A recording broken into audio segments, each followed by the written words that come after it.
my jokes. I'm going to try to get to my jokes. But I believe in letting the Holy Spirit flow and do what he want to do. All right. So if y'all okay with that? All right. It don't make no difference if you're not.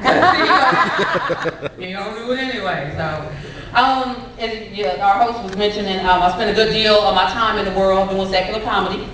And just was really unfulfilled with that. I always knew I was raised in church and always knew that God had a calling on my life. But at that time I was in the world, I thought my calling was to chase money and fame and notoriety and just to have the mentioning of my name here or there.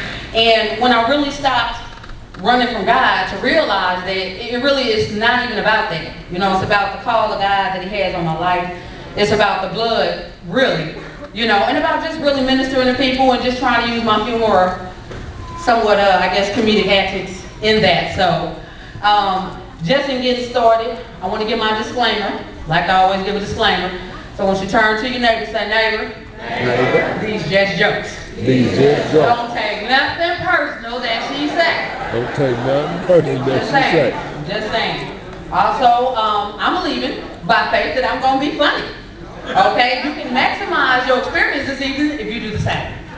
I'm just saying it'll work out for the best of us, it'll work out for best for all of us if we just do that.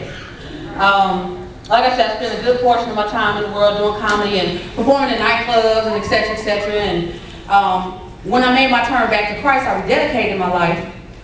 It changed the way I did everything. And so I was like, okay, doing comedy in the club versus doing comedy in the church.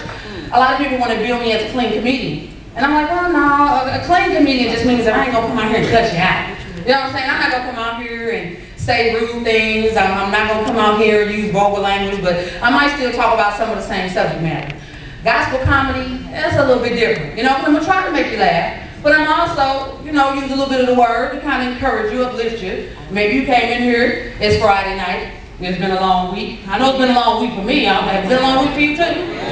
Okay, y'all gotta interact with me now. Go with this. So I try to use the word to kind of encourage people, lift them up in between the jokes. So if you miss something, you say, I ain't laughing yet. You might want to examine what you consider funny. That's the first thing. You might just have to start there. But just, you know, like I said, just roll with it.